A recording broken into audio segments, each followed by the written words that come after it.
Tone Deaf is the journey of a musical theater nerd, bringing musicals into the life of their musically challenged spouse. The reactions to the musicals are real and mostly unedited. This show is for ages 14 and up, because sometimes you just need to use a swear. Now sit back, relax, and have a laugh. You're listening to Tone Deaf.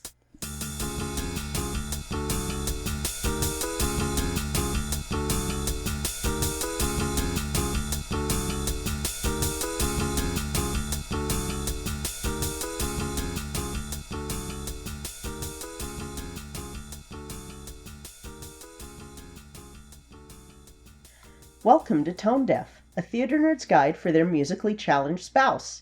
I'm Kay, a musical theater nerd. And I'm Warren. I'm musically challenged. So this week is Holy Week. So Holy Week is the week leading up to Easter, basically. Yes. So we're going to actually be doing one of my favorite musicals of all time. This is more of a favorite than Pippin, more of a favorite than anything that we've done so far and anything we will be doing. Would it be on your top 5 list? Yes. Top 3? Yes. Top 2? Yes. Number 1? Yes. This is a show that I've done twice, and if I had the chance, I would jump at the opportunity to do it again. We're going to be doing Godspell. Followed up by GodCounterSpell? So, it's an adaptation of the Gospel of St. Matthew. And in this context, gospel means good news. So there's where the gospel, Godspell. Oh! Yes. Haha, it's a pun. Yes. And it's from the New Testament, so it's the story of Jesus, basically. And they do take a little bit from the Gospels of John and Luke, but most of it's Matthew. It was written by John Michael Tebelak, and then the music was composed by Stephen Schwartz. The Schwartz is back. The Schwartz is back. And this was actually Schwartz's first full musical. Oh, so he wrote all of the songs for it? He wrote all of the songs for this one. And this was after he had composed the title song for the play and movie Butterflies Are Free, which I mention because that was the song that Keir recorded on his album, Keir Delay. So, yeah, I have to mention that because Keir Delay is awesome. He's a good guy. He is. And Butterflies Are Free is a good song, and it's a Stephen Schwartz song. This was also Tebelak's first show, I believe, because this was his thesis at Carnegie Mellon. So that's a pretty good thesis to do then. Yes. He and Schwartz had done this for their project, and then in 1971 it had a off-Broadway premiere, then it had a tour in Australia and a production in London. Wow, I can say words. In London and in Toronto in 1971 and 72. I'm noticing that the U.S. is not in there at all much. It's kind of interesting, like... Yeah, they had off-Broadway, but otherwise... Yeah. Not as popular in the U.S. at first. It was adapted to film with some of the original off-Broadway cast, as well as Victor Garber, who was in the first Canadian cast of Godspell back in 1973. And they added in a new song for that called Beautiful City. And that song is one of the ones that's kind of a floating song where they'll either keep it in or take it out, depending on productions. Okay. Yeah. So it's non-crucial, but it just kind of adds to it. It changes the tone of the show a little bit, because Beautiful City is... We'll get to that song in this one, because they do use it, but it has a much more inspiring message to it, and it actually makes it more obvious what the message of this show is. Okay. So I'm glad this production has it then. Yes. It went to Broadway in 1976 and kind of became more successful after that. It was revived again off Broadway in 1998 and then again revived in 2000 before its 2001 national tour, which... So it was revived in 98 and then again in 2000? Yes. So what's the guidelines for something to be revived? Seems like it should be at least a decade. Well... Seems kind of weird to do it and then 2 years later it's another revival. Technically, if you're making big changes, I want to say in 98, that's about 98 or 2000. One of those two is when Beautiful City was like, the song is in the show, do not take it out.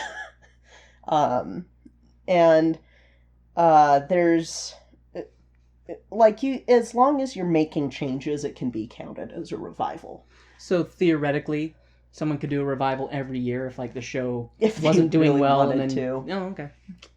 Seussical kind of had that, which we'll do that show eventually, where they did not do well their first run. But that's Seussical. This is Godspell, which is different. So the 2001 national tour, I actually had that soundtrack when I was younger, and that was my favorite revival of it until the 2011 revival that went to Broadway. Okay. Which is the version we're going to be watching. Oh, cool. This isn't the Broadway cast, it's the Hillsborough cast. It was a community theater that did it. But the changes that they made in this one are the best that they have made. Period. Oh, cool. That's high praise considering how much you know about this. Yeah, show. And I love the original. The original is absolutely amazing in its own right. I love this more. Oh, wow. Yeah. That's really high praise coming from you. It is. The cast is small, so you're going to have 10 actors in the show. Is that normal for this show? Yes. Very rarely do you have a bigger cast than 10. You have 8 non-biblical actors who, in the script, are, for the original version, are named for the original cast members. So you have Gilmer, Robin, Herb, Lamar, Jeffrey, Joanne, Sonia, and Peggy. Then you'd have a cast member who plays Jesus, sometimes called Stephen for Stephen Nathan, who played him in the original, and a cast member who plays both John the Baptist and Judas. And they call him David. And then the tradition was kind of carried on with the latest revival, with the 8 non-biblical characters being Nick, Telly, George, Anna Maria, Lindsay, Uzo, Morgan, and Celise. All of the cast is on stage for much of the show, except for Jesus and John or Judas at the beginning. But after they're on stage the whole show. Okay. It's also notable for much of the show relying on scripture, and many of the songs are actually taken from hymns or parts of scripture. So, like, it's updated. The language is updated. But you'll have, there are a couple of scenes that are the Beatitudes, which is the blessed are the weak for, I used to have these memorized. But basically, it's the blesseds, the Beatitudes. In fact, the opening is pretty much the Sermon on the Mount. Okay. Which I think, do you know a little bit about that one? A passing knowledge of it, so. Yeah, that's sort of Jesus's main sermon, is talking about, hey, blessed are the peacemakers, blessed are the meek, blessed are the poor in spirit, all of that. Rather than focus on the last days of Jesus' life, like Jesus Christ Superstar does, this is actually going to be focusing on what was said during his life, from his baptism and start of his ministry up to his death. Okay, so it doesn't focus as much on the, I don't want to say drama, but the drama revolving around his death, and it's more of the message of what he, which I think is a better way to do it. And this is why I like this more than Jesus Christ Superstar. I'm going to prepare you for the mood of the show because it is different. It's not what you would expect when you think Jesus musical. I think a lot of guilt and drama. Yeah, there's not that. So there's kind of a weird clown analogy with it because it's kind of a goofy, lighthearted show at the beginning up to, like, there are 3 scenes in the second act, including Jesus' crucifixion, that are not lighthearted moments. The rest of the show's really lighthearted. The disciples are kind of a bit goofy in how they present the parables, because it's not just Jesus saying the parables, the disciples do it too. So, they have, you'll see there are moments where, like, one of them will start telling the story of the Good Samaritan, which you'll hear that story in this show. And instead of it being Jesus telling the story, it's one of the disciples telling the story. And they do it in such a way that it's relevant to modern tastes. So they don't set it back in Judea. They don't set it in Bethlehem. They set it, like when we did it at the Grand, it was pretty much downtown Salt Lake. Okay. So it's the same kind of message and story, but just updated for whatever time period it's in. Yes. So you'll actually get a lot of pop culture references in every production of this show, updated for that time. And that also is why they don't call them Jesus and Judah, and like they just call them whatever the name of the actor is.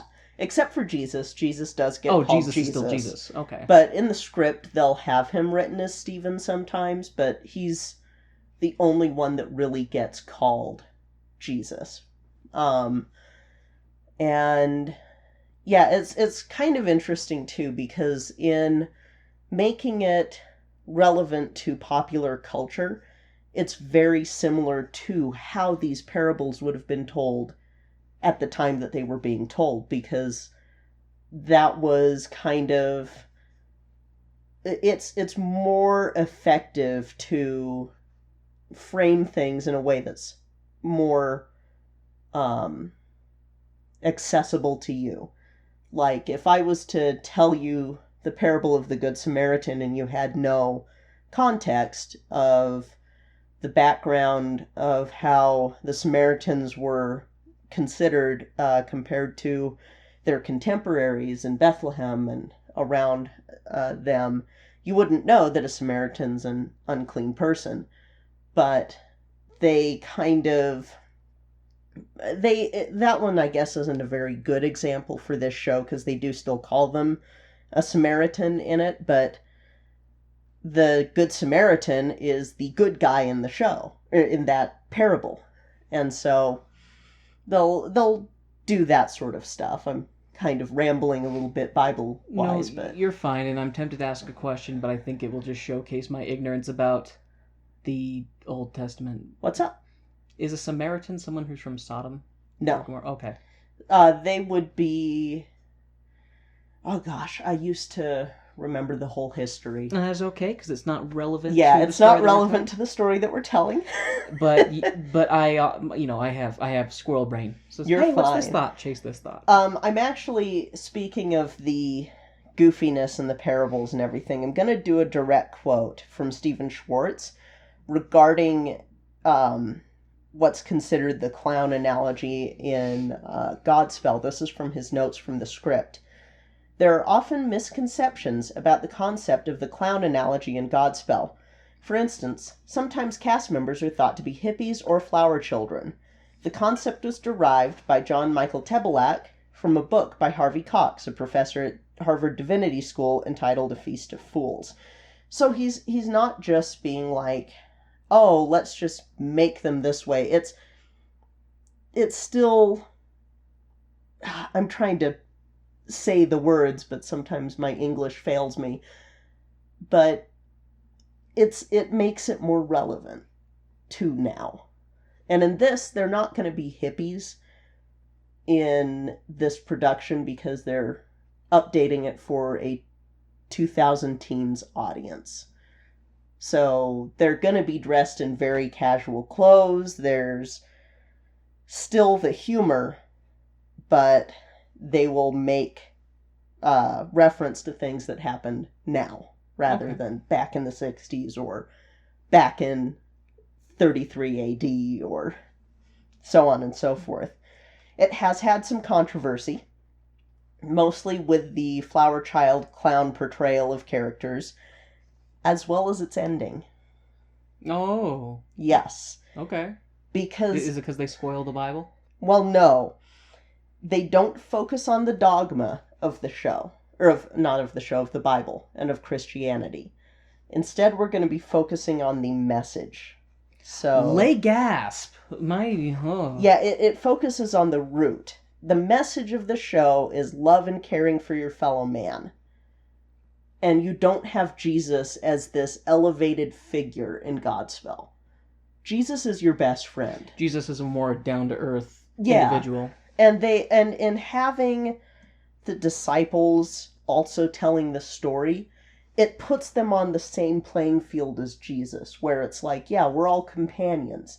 Yes, Jesus is the teacher in this instance, but in learning from Jesus, we're also saying the same message of goodwill and loving your fellow man and love thy neighbor as thyself. And so they don't focus on the messianic quality of him. No, they... Which, when you're saying that they don't, it's less dogma, more message, I'm like, oh, I can see why you like this, and I'll probably like it too. Yeah, and so it's very, like, yes, they preach the Bible in this show, but it's not it's not the fire and brimstone. There are a few fire and brimstone lines, but that's because that was from that book. That is from Matthew. And oftentimes it's fire and brimstone going, if you're a horrible person to other people, if you ignore the poor, if you ignore the people who need help, you don't get to join God. You don't get to go there because you are putting money above God and above other people. You're putting money above your fellow man, and that's not okay, because if you love your fellow man, you love God. It is easier for a camel to slip through the eye of a needle than it is for a rich man to enter the kingdom of heaven. Yes, exactly. They don't say that exact line, but yeah, they mention that it's like you can't love God and money. That's one of the lines from the show. I'm excited to watch this. Yeah. I think I'll like it. Yeah, it's really good. It's one of my favorite shows, not just because of the music, but because of the message. This show did come out before Jesus Christ Superstar, and sometimes you get it compared to it, and that's kind of what we're going to probably end up doing in our next Weber Week in a few episodes. I'm down with that, because I haven't seen Jesus Christ Superstar either. Yeah. And I think it would be probably a good idea to compare the two. Yeah, because I'm going to look and see which version we do of that, because there's a stage version that we can find, or there's the movie that was made for it. And I remember seeing the movie for Jesus Christ Superstar when I was a kid, and I was just like, this is really depressing. Meanwhile, I wore out my VHS of Godspell. Nice. So that lets you know. Yeah. And I mean, this was back when I was, reading the Bible every day, so... Yeah. Lets you know which show is a little bit better. Well, I'm excited. You've got me hyped. You're a good hype woman. Why, thank you. So, we're going to go and take a brief intermission and go watch Godspell. And I'm really excited. Let's go. Let's go watch. Let's do it. Let's go watch this. Let's make it so. Yes.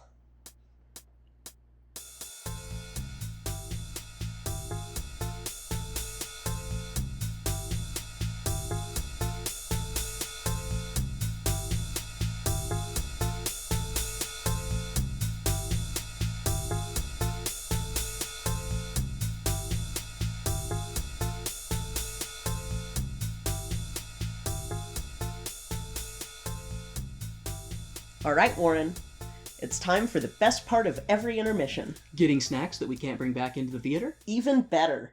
Now that the lights are back up, we can look into the playbill.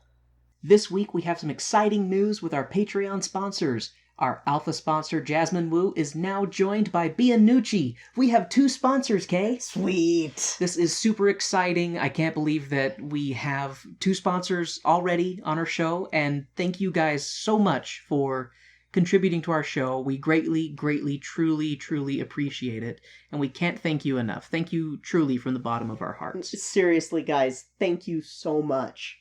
And here's a message from one of our favorite podcasts called History on Blast.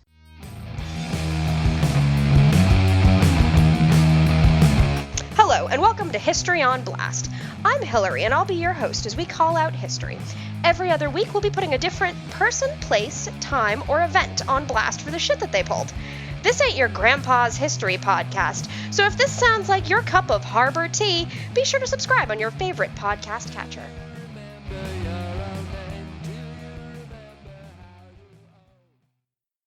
And now, the lights are going down and the music is starting back up, so let's hop into the second act of the show.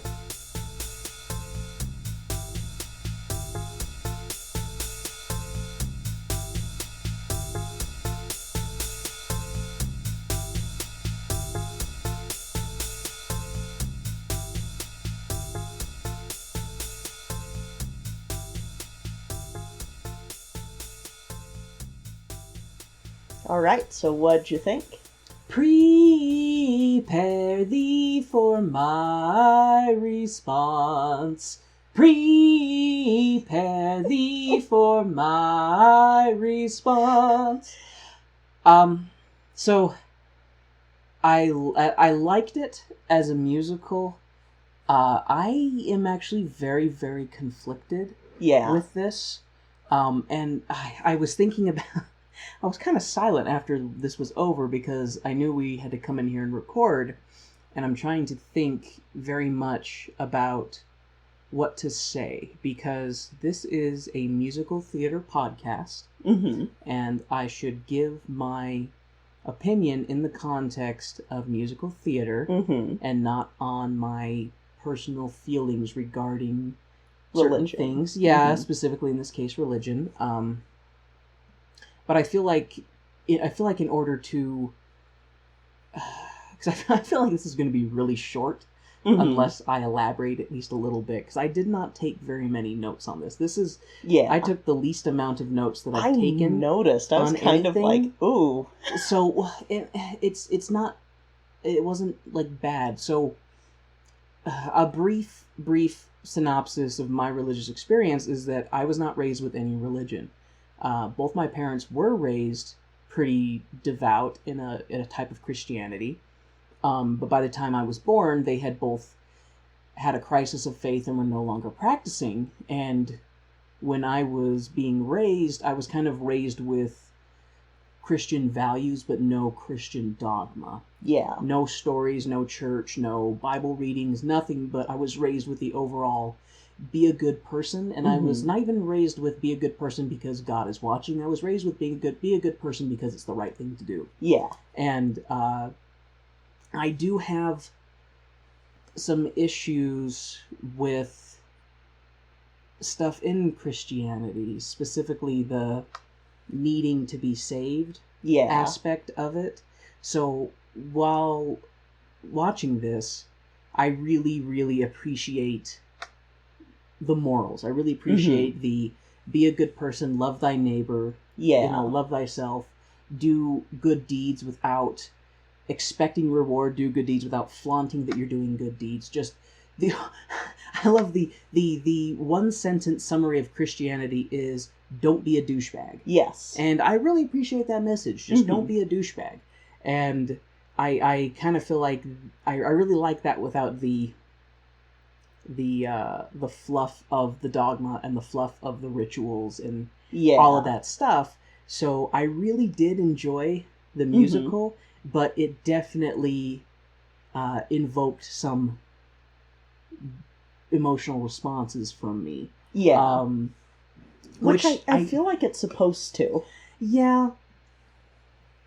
Yeah, I think that's fair, that it probably is supposed to. I think any artist, when they create a work, they want to invoke an emotional response. Theater is no different. I'm sure that the writers of Bat Boy love the fact that I was mourning Edgar for weeks after, because they're like, he was emotionally vested in what we wrote.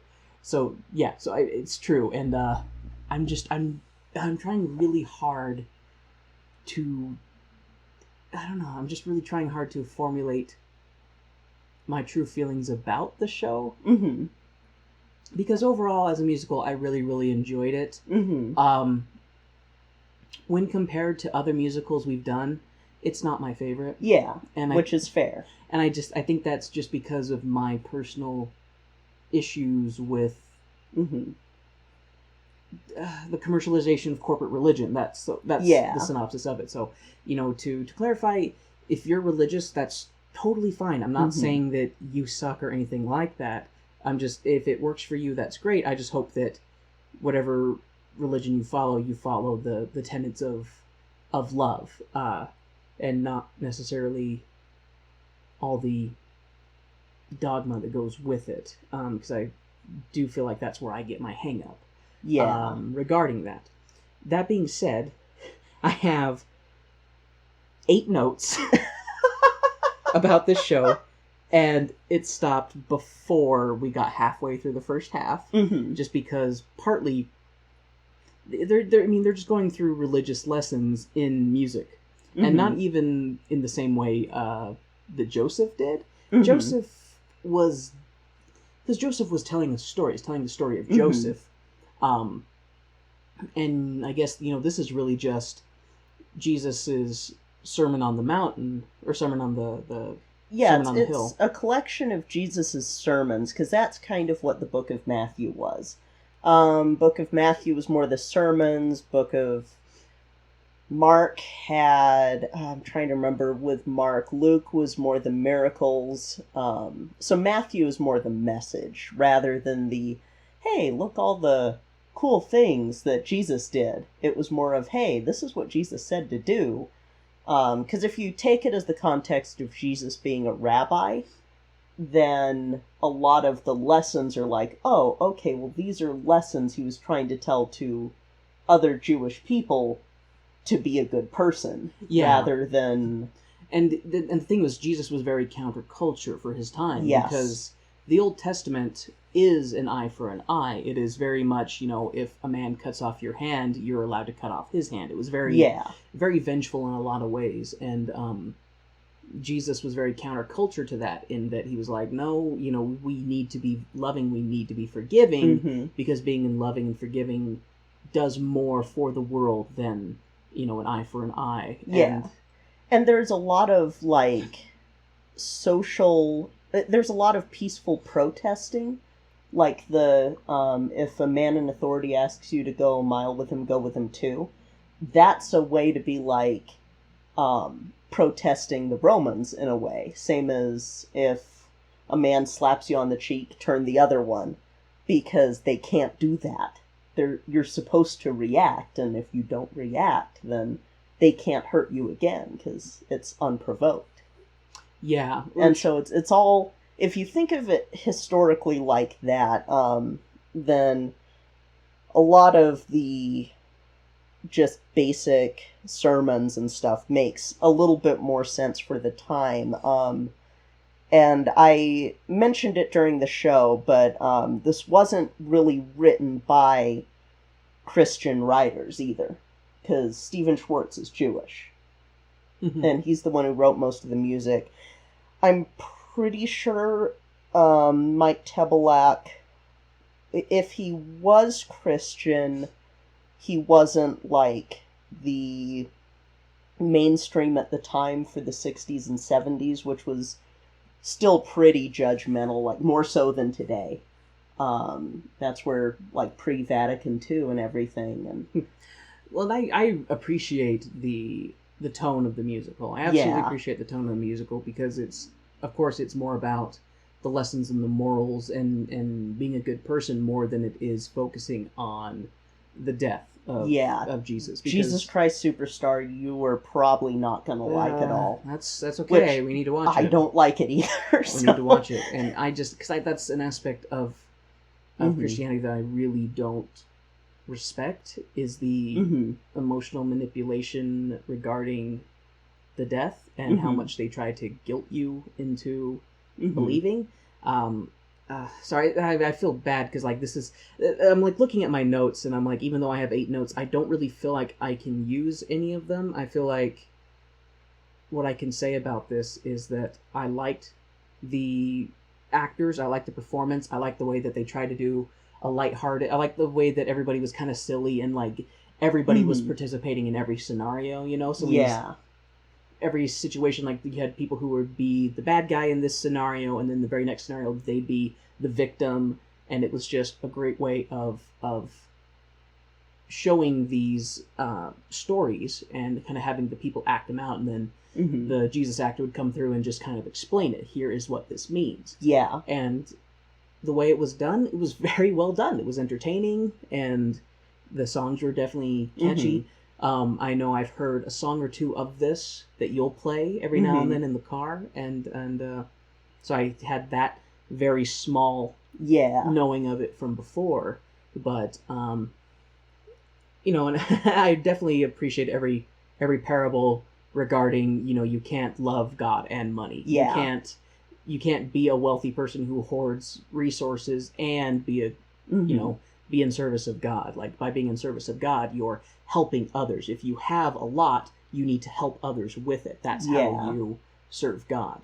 And so I, of course, appreciate those morals, and I just get really hung up on the other stuff. Yeah, which is understandable. And I don't know. I feel a little. Not. I shouldn't say I feel blindsided. I feel a little ill-prepared, I guess, because I know how much. I also feel a little bad because I know how much you like this show. Yeah. You and I have very different backgrounds when it comes to religion in general. And yeah, because so my mom is ex-Catholic, and she and my grandparents kind of decided when I was born, we're not baptizing you. And they were going to let me choose. So my mom exposed me to Judaism, Islam, Christianity, Mormonism, Hinduism, everything, just to see what I wanted to choose. And for a little bit, I thought about joining the Mormon church, because when we moved out to Utah, that was the church. The thing, yeah. And then that didn't happen. And then we ended up in a Lutheran elementary school after my mom got us kicked out of the school I was in. And they had promised not to expose me to too much religion, because that was my mom's big deal. Was you cannot pressure my daughter to join any religion. Which I think that's kind of hilarious that they said that they would do that, because I almost feel like they'd look at her and be like, you know where you are, right? Well, and like they explained to her, oh, well, we do read from the Bible, and it wasn't an issue until I went to 6th grade. And then they were pushing really hard, because 8th grade is when you do confirmation.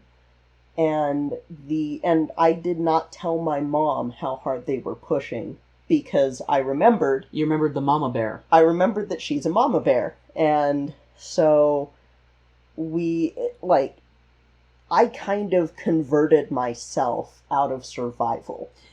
Yeah, which I mean, I get that. I went to public schools and everything, and I never had... And my interesting version of that is I never had any issue with my peers regarding religion until junior high, when we moved from one end of Utah to the other, and suddenly I was surrounded by people who was like, oh, you're not this religion? Then it's like they definitely treat you differently.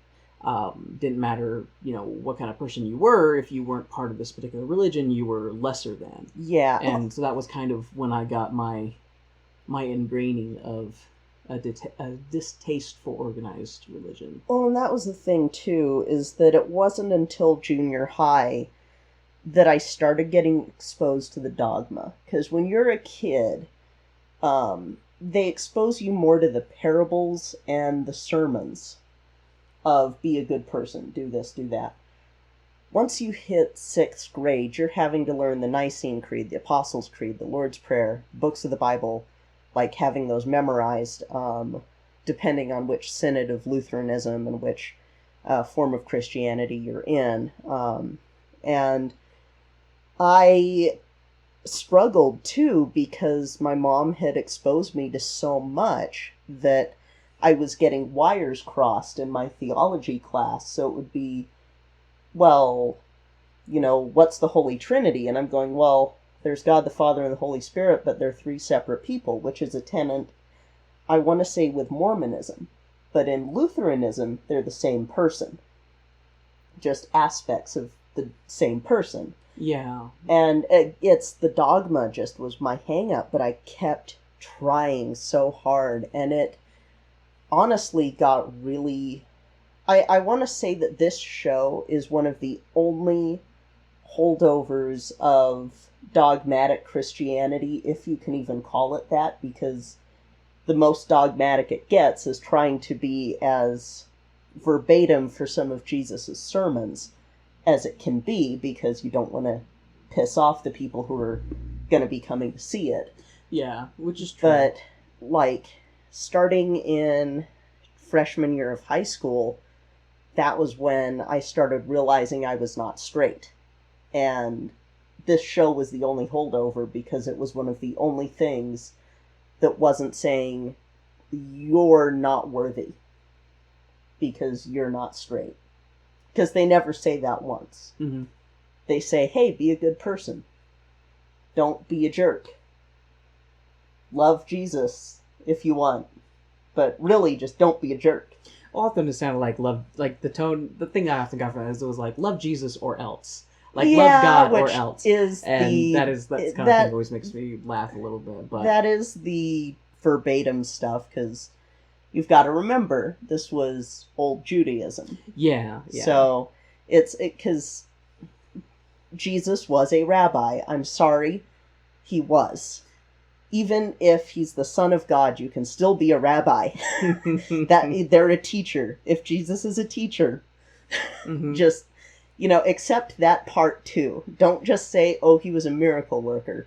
Accept that he was a teacher. Accept that he was trying to teach you to be a good person, and then do that thing.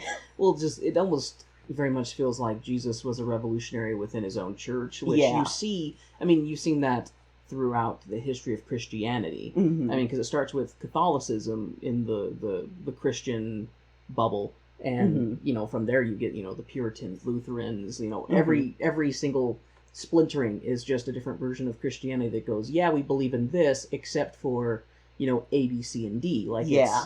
So it almost kind of like the argument could be, well, I'm actually not going to go that way. I do really like in the very beginning of the musical, I can't remember it verbatim, but where the one person says it's hard to believe God would create a human with a mind that he's not supposed to use. Yeah, I had forgotten to tell you about how they opened the show when we were going in, because I usually let you go in completely blind. So they opened the show with this song called Tower of Babel. Now, do you know what the Tower of Babel is? So, okay, my very broken and largely inaccurate understanding of the Tower of Babel was that there is a period of according to the Bible, there's a period of ancient humanity after Adam and Eve got kicked out of the garden, where all humans lived together in one city, and they built the Tower of Babel, and if I remember correctly, they were supposed to be like, okay, now, I'm probably getting my wires crossed. They were either trying to build a tower to reach heaven, or they were just high on themselves, going, They were high on themselves. Okay. They were high on themselves, going, we're so great, and I don't remember if it was God or angels, but the Tower of Babel was destroyed, and man was scattered to the corners of the earth, and I can't remember if cursed or forced to speak different languages, so that man could not come together again to build another tower to challenge God. You've pretty much got that right. Oh, nice. Like, on the nose. Good job. Sweet.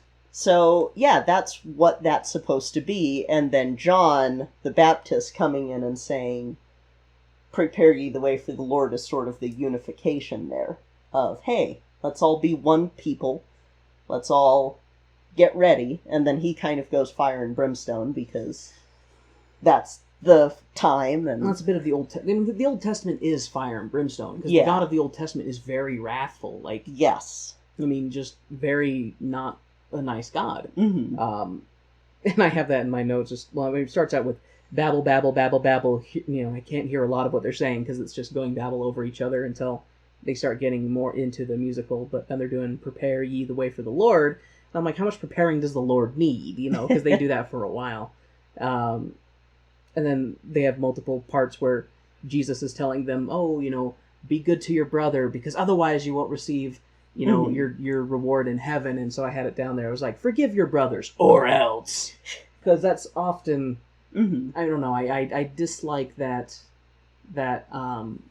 overall message of be good or else. It sometimes is the only thing that works, which sucks. And that's the thing. That's the thing I have to remember is that, especially in older periods of human history, humans are incredibly primitive to an extent, and I always somehow forget that, in that largely what motivates us is self-interest, what's in it for me.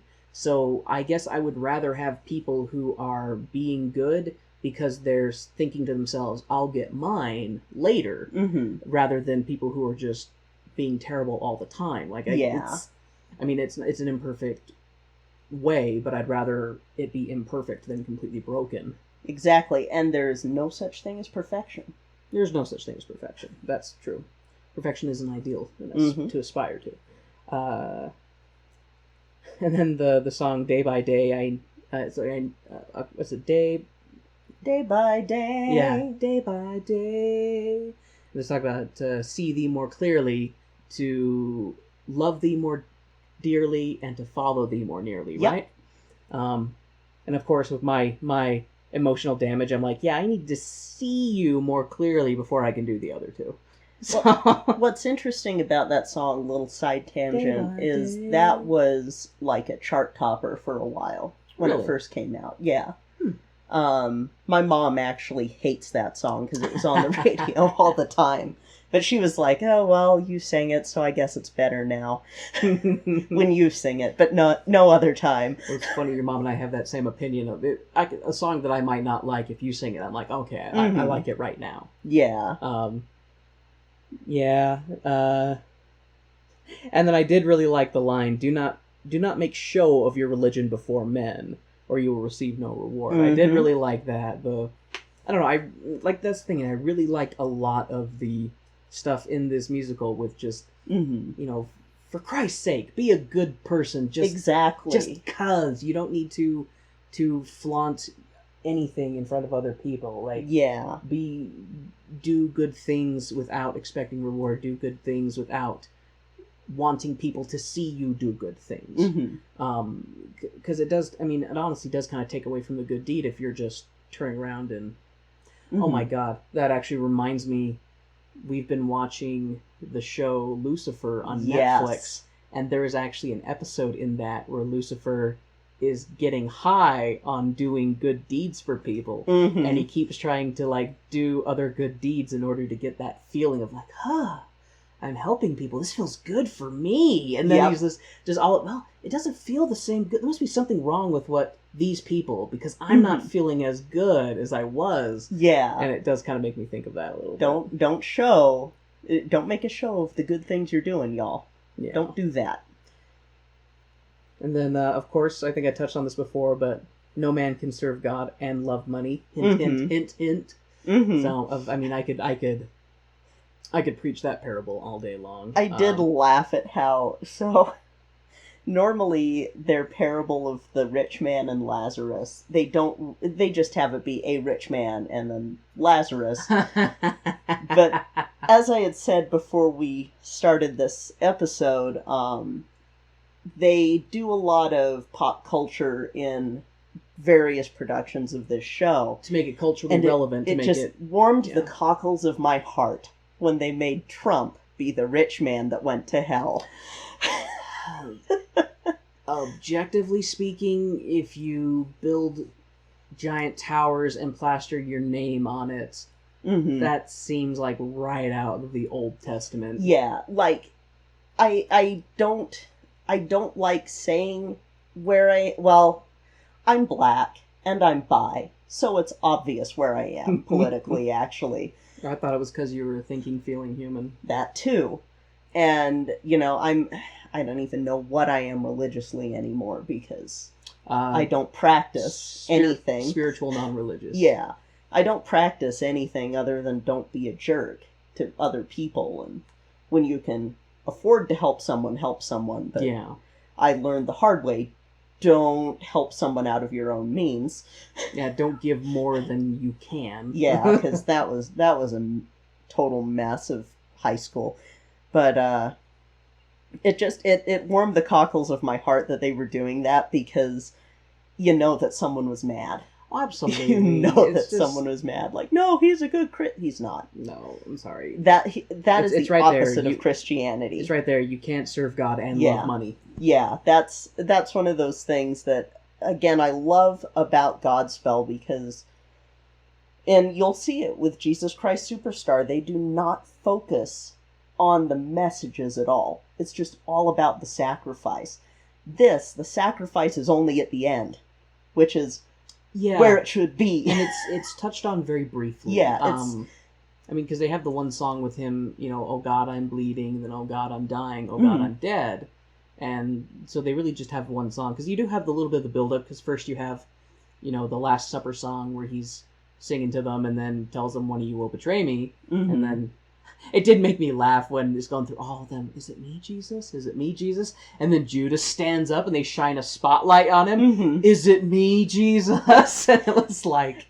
They did kind of ham-fist a couple of these scenes, because that one usually is a little bit quieter of a scene. Like, Judas's response is just is it I, Lord? And go do what you must be done. He said, those are your words, not mine. Go do what you must do, or whatever. Yeah, go do what must be done. And do what you feel must be done. Yeah, same as with the woman being threatened to be stoned. It's usually a much quieter scene when everyone's realizing that they cannot cast the first stone. Because they are not without sin. Because they are not without sin. Which I love that, too. I do. I have always really liked that parable. Mm-hmm. Well, that one's not a parable. Well, not a parable, but he who is without sin cast the first stone. Mm-hmm. I like that general message. But I'm reminded of, just based on the Judas, betraying Judas part, I want to divert real quick to one of my... comedian Robin Williams, God rest his soul, had a really great thing in one of his bits where he's talking about Jesus at the Last Supper and saying, one of you will betray me. And Peter said, is it me, Jesus? No, Peter, it is not you. And John, is it me, Jesus? No, John, it's not you. Judas said, is it me, Jesus? And Jesus went, is it me, Jesus? And so when they do that, that's what I always think of, as just kind of snarky Jesus. Yeah, it's... I actually have a note that I was going to tell you about, since we're in that part of the show. Yes, please say more stuff, because I have no more notes. So, one of the big controversies of Godspell is that they don't show Jesus being resurrected. Ah, that's true. I did notice that. And he just is gone. He's just gone. And sometimes they don't even do that. Sometimes they just end with them singing the Long Live God. And that's... So, the revival adds in the, we may not reach the ending, but we can start from Beautiful City over the Long Live God and the Prepare You the Way of the Lord, which makes more of an impact than the original did. And that's what sets this apart from every other version of Godspell, because it opens up this message, and I'm going to read Schwartz's notes regarding this. This is, again, verbatim from his script notes. Over the years, there's been comment from some about the lack of an apparent resurrection in the show. Some choose to view the curtain call in which Jesus appears as symbolic of the resurrection. Others point to the moment when the cast raised Jesus above their heads. So sometimes they'll carry Jesus out, doing the Long Live God. While either view is valid, both miss the point. Godspell is about the formation of a community which carries on Jesus' teachings after he is gone. In other words, it's the effect Jesus has on the others, which is the story of the show, not whether or not he himself is resurrected. Therefore, it's very important at the end of the show that it be clear that the others have come through the violence and pain of the crucifixion sequence and leave with a joyful determination to carry on the ideas and feelings they have learned during the course of the show. That is Stephen Schwartz's notes on this show. And it's one of those things that I have seen people get upset about. And back when I was really trying to be devout, I was kind of like, well, what gives? Because I had first seen it done at the Lutheran high school, and they did resurrect Jesus at the end. And then I find out that that's not in the script, and the movie does not resurrect Jesus. And that kind of bugged me for a while until I was actually in the show and read the script notes and went, oh, this makes more sense. It's about the community. It's not about Jesus. Yes, you have to have Jesus giving these parables because that's how they form, but, just carry on the lessons. Don't get mired in the dogma of it. Don't get mired in the ritual. Don't get mired in all the fluff. Yeah, which I absolutely agree with that. Be a little bit, I guess not materialistic. So I was thinking of this analogy that I had a teacher talk about that was, there's the materialism, and then the ice that's a cake, and then the icing is the idealism, the religious fluff. The materialism is what it does, regards to your own physical well-being, don't eat pork because you can't grow it in this climate. But then the idealism is the religious reason. So the materialism here would be, don't be a jerk, and don't be a rich jerkbag who doesn't help out your fellow man. And the idealism icing would be, because Jesus. No, that's fair. So I guess, yeah, you're the metaphor being that the cake is the substance, the actual material that is important, whereas the icing is the sugar coating that is concealing what the actual material is. Yes. And you don't fully understand what the material is until you get into it. Yep. And then you find out it's delicious chocolate and there's no raspberry in there, and you don't have an anaphylactic reaction in the middle of a party with your coworkers. Would you say it's divine cake? It is divine cake. Divinely delicious? Divinely delicious. Magically delicious? Yes, magically delicious. It is, in fact, a chocolate marble cake. Ooh. And it's amazing.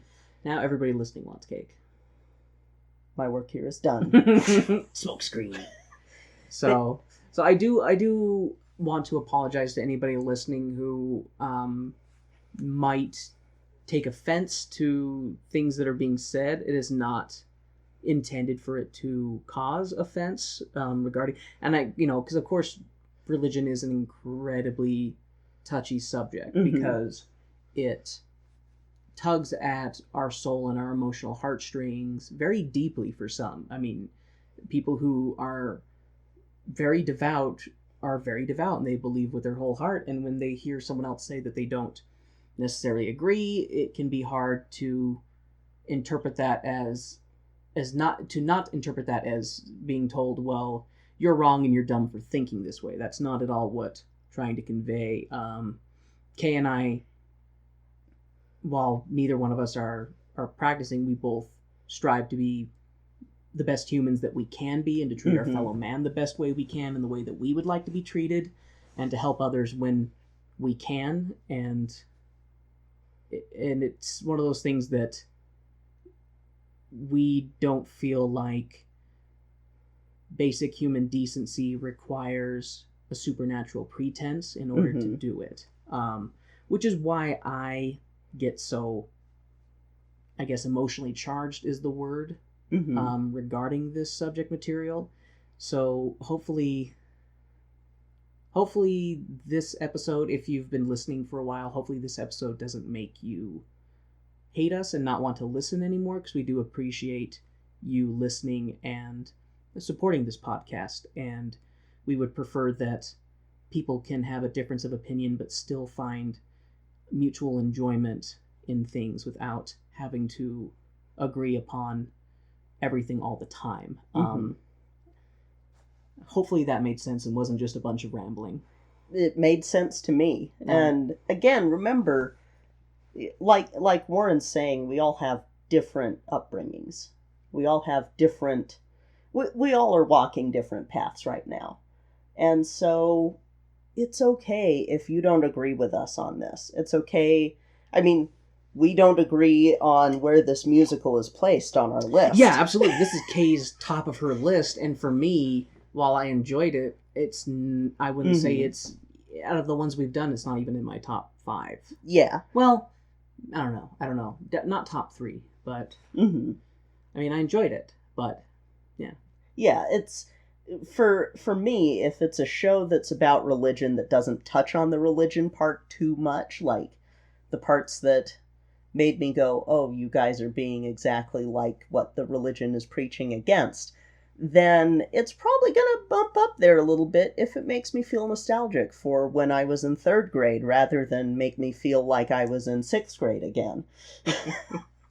If it'll make me feel like Vacation Bible School, then that's okay. If it makes me feel like when I had to teach Vacation Bible School, then we're not friends anymore. Well put. Well put. Yep. So... I don't really have anything else to say. No problem. So that was Godspell. That was Godspell. Sorry that we didn't really talk as much about the show itself. I honestly am kind of glad that we didn't have as many jokes with this one, because I was worried. See, yeah, because you know me, and I... Well, also, I have a very irreverent sense of humor, too. Yeah. It just doesn't come out as much, because I still have that little pastor on my shoulder. Yeah, and when I was typing stuff up, I didn't really feel like making jokes, because it's just a lot of... really, it's just a lot of New Testament morals put to song and dance with some very talented people. Yeah, and written by someone who had no agenda with it.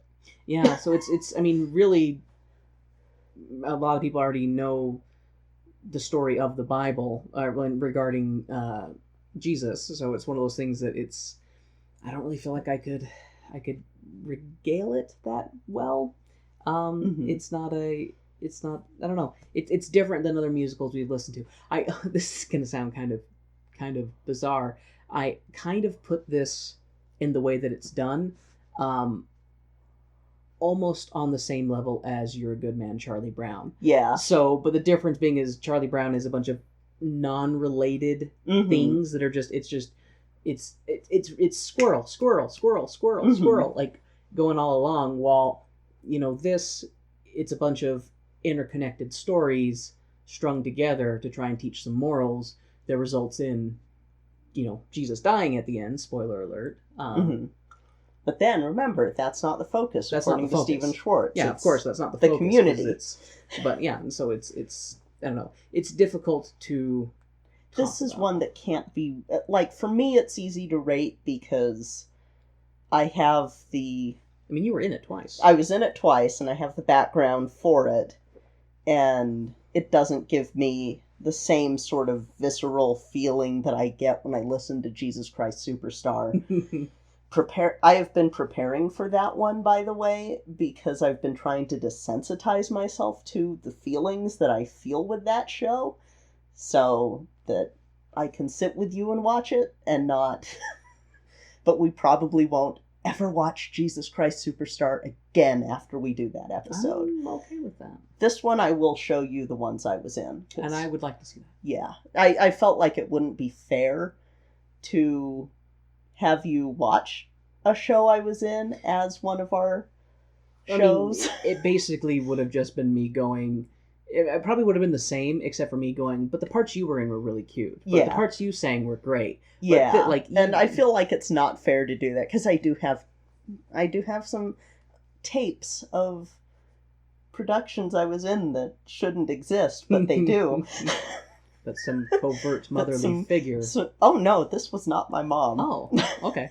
This was someone who we were like, wait, do you have the tapes of this? Do you want to share? You do? Brilliant. Nice. Okay. Yeah, so, but yeah, it's one of those shows that, like, for me, it's rated high up. But that's because A, I'm a musical theater person, B, I tried to raise myself Christian, and C, I have this background with it. So that's why I can rate it, but it's okay that it's not high on your list. Mm. It's okay if it's outside of the list. It's fine. You know, that's actually pretty accurate, is to say that it's outside of the list. Yeah. Yeah, because it's kind of floating in this limbo. Mm-hmm. That's a good way of putting it. Godspell is kind of floating outside of my list of musicals in a limbo of thought and emotion. Mm-hmm.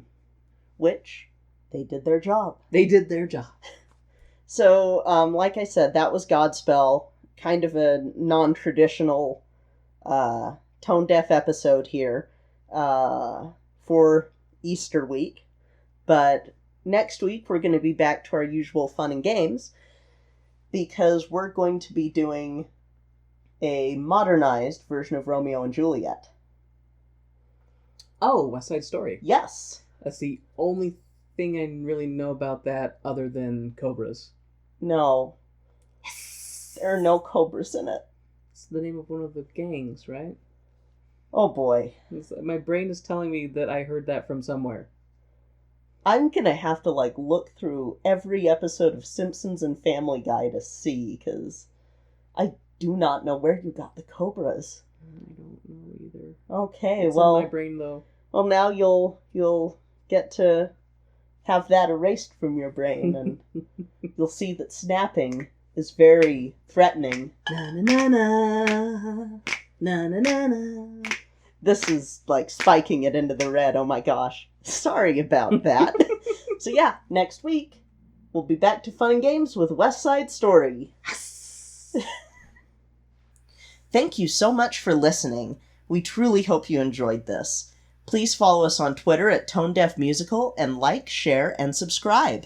If you loved it, tell your friends and spread the word. If you want to go above and beyond, please donate to our Patreon, which is also Tone Deaf Musical. That's it for this week. I'm Kay. I'm Warren. And this has been Tone Deaf.